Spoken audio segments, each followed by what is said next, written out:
Money FM 89.3, the best of the afternoon update. The afternoon update with Lynlee Fu. Very good afternoon to you.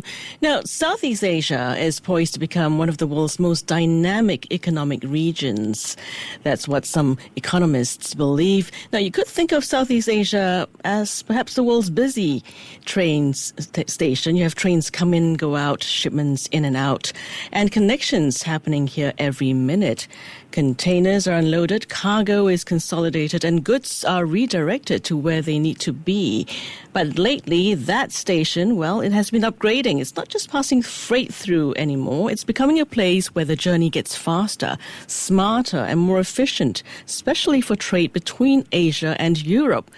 Now, joining me today is Bianca Wong, Regional Vice President of FedEx Express Southeast Asia. She will be telling us more about how, with container volumes rising, e-commerce booming, and trade agreements like RCEP changing the way goods move, how is the region strengthening its role in this Asia-Europe supply chain? Bianca, welcome to Industry Insight. Good afternoon, Lynlee. Thank you for having us. Great to have you here.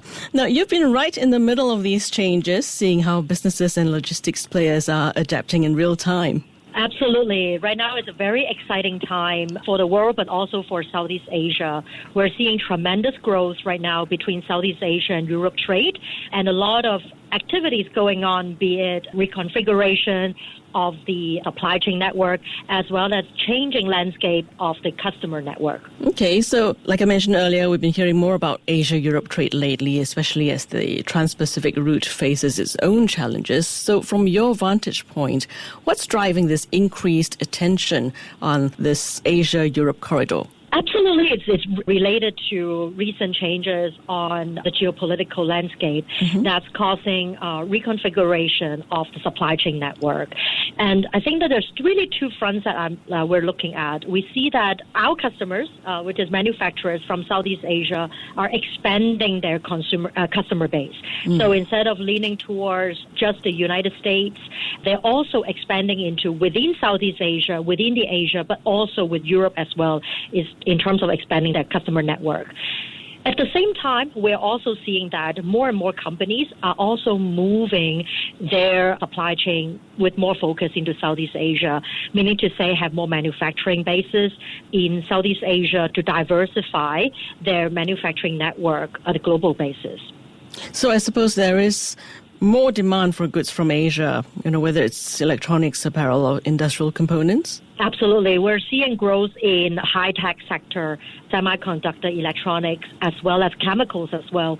What we're seeing very interesting is that it's not just about moving finished goods, but also moving raw materials as well in and out of Southeast Asia. Okay. How about trade frameworks like RCEP? How is it impacting this whole, landscape? We really strongly support free trade agreements like RCEP because our work really moves around where customers are, and we really welcome such agreement that reduce barriers and open up market access across countries. So we see that this RCEP will be making it easier for trade within Asia Pacific, especially more benefiting the Southeast Asian businesses which are exploring opportunities beyond the domestic market. And we're seeing a lot of that right now. Last week I was speaking with a customer who are expanding their vaccines export to within Southeast Asia to Europe and India and other markets. And with this demand holding up, I'm sure competition to move goods faster and more reliably would be very intense. Southeast Asia has always been a transit point in global trade, Bianca. How is that role changing? There's a lot of excitement going on. I think particularly for Singapore's standpoint, it remains a very strong foothold as a logistics center for Southeast Asia. For us, as an example, we have started a round-trip connection between Southeast Asia to the continental United States just in the last few months. And the way we're doing that is not just taking care of the growing volume in Singapore, but also having the Southeast Asia volume coming to Singapore as a consolidation point before going into the rest of the network. And we see that Singapore in a very strategic location to be able to offer that, especially in a multimodal framework as well, because it's not just the air network, but we also see that we can move by trucks into Malaysia, Thailand, and beyond, and even moving by other modes towards Indonesia, for example. So I think Singapore is very poised for growth as leveraging the Southeast Asia growth energy. Okay, so for industry players like FedEx, it probably means more opportunities to design tailored solutions that use this region as a strategic launch pad for Europe-bound shipments. Absolutely. I mean, we have over 50 years of experience in global logistics. And so we're really navigating this shift through us redesigning our network and enabling more connectivity into Europe, as well as using technology to be able to solve some of the issues that customers may face when they are shipping into Europe. Okay, let's talk more about that. From an industry perspective, what logistics trends are shaping the way goods move between Asia and Europe right now? A lot of the logistics trends, I think, especially going to Europe, is a few fronts. The first point is the demand for sustainable shipping. There's a much stronger, more rigorous framework in Europe on the area of sustainability. So I think as a logistics provider, we have to meet the requirement that the government required, as well as what our customers required of us to be able to deliver in a sustainable manner. The second thing also is with the regulatory framework in Europe, it's also important to be able to use data to enable a fast and transparent clearance process. And this is particularly important in places where there are many jurisdictions, like Southeast Asia, where we have to be able to understand each of the European markets' regulatory requirements and be able to help the customers shipping from Southeast Asia into Europe in a seamless manner. And I'm sure all this is done real-time tracking. Absolutely. Real-time tracking. At the same time, we're also supporting customers in providing information in a more seamless manner through technology. Okay. And are we seeing more SMEs, perhaps, in Southeast Asia shipping more directly to Europe? Absolutely. We've been seeing growth in Southeast Asia brand going into Europe, so Southeast Asia SME. Some of them are components that are going into maybe a manufacturing in Europe. At the same time, we're also seeing even consumer brands such as handbags and fashion retail also expanding their network into the Europe area. Okay, so not just from large manufacturers, smaller online sellers are also demanding the same speed and visibility too, I would imagine. Absolutely. And this is where some of the technology that we have, such as FedEx Shipping Manager, really comes in to be able to help our customers in the SME sector to be able to provide a right record and sufficient documentation in order to ship to Europe in a very efficient way. Okay. Bianca, you mentioned trade frameworks earlier. So can we talk more about that? How do agreements like RCEP influence logistics operations in this Asia-Europe corridor? At the moment, I think we see that RCEP will expand. We're seeing a lot of activity around discussions among various nations on RCEP will come in. Of course, with that comes in, it means that shipping and trading becomes much easier between countries. And when trading becomes easier within countries, that means that, documentation, logistics times will be shortened in order for one market to move to another because of the trust that's built through the framework such as FCEP.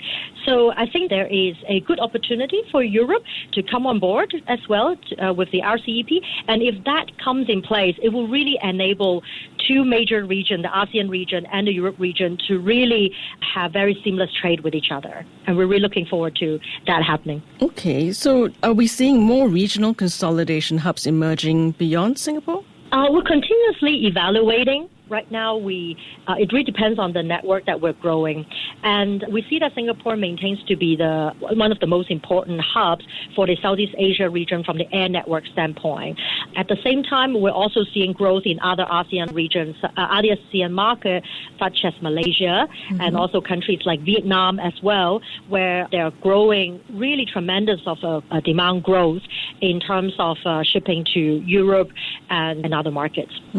Okay, so tell me, Bianca, how important is having multiple routing options? Just when we talk about how, we can have tailored solutions for your clients. So how important is having that multiple routing options for your customers, for people in this industry? Yeah, it's a very good question. I think that it is very important for customers to have various options.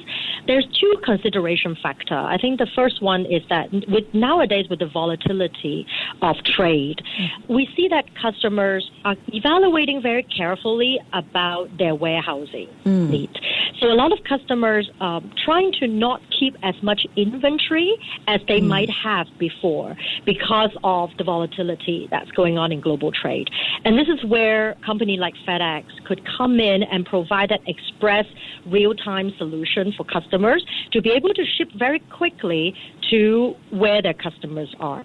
And so I think that's one aspect that's very important. At the same time, we also, of course, see that customers are looking for various options from a cost standpoint because logistics costs continue to be, or overall trading costs become sensitive with various tariffs in place and so forth. And so therefore there's also a cost-sensitive element as well that customers need to consider. And with that, having different options and different routing enable customers to be able to choose different modes of shipping to where their customers are. Absolutely. Cutting down delays and costs in real operations is a very important factor, I'm sure. Finally, looking ahead, what's next for Southeast Asia's role in the Asia-Europe supply chain? I think Southeast Asia will play a very important role and growing into the third main economic cluster after the U.S., after Japan. And I think that's where, after China, after Japan, because Southeast Asia as a cluster have multiple strengths by itself. We have very mature manufacturing base like Malaysia and Thailand. We have also very mature manufacturing market like Singapore, specifically for high-tech and semiconductor segment. But at the same time, there's also up-and-coming emerging manufacturing locations such as Cambodia and Vietnam.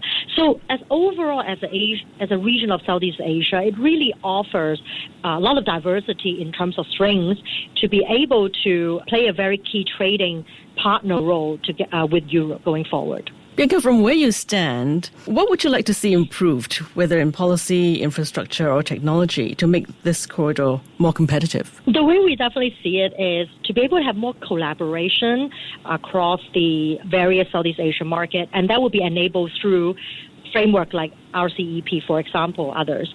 We're also seeing markets right now starting to remove non-tariff barriers as well, also for import coming to Southeast Asia, which is also very important because trade doesn't just go on, or supply chain doesn't go in just two spots. Typically supply chain is a network that cut across various markets. So any sort of non-tariff barrier that can be removed is very beneficial for trade overall as a region. Bianca, it really sounds like we're moving into a new chapter where Southeast Asia has the potential to set the pace for how goods move between Asia and Europe. Thank you very much for your insights today. Thank you, Lynlee. Really appreciate the time.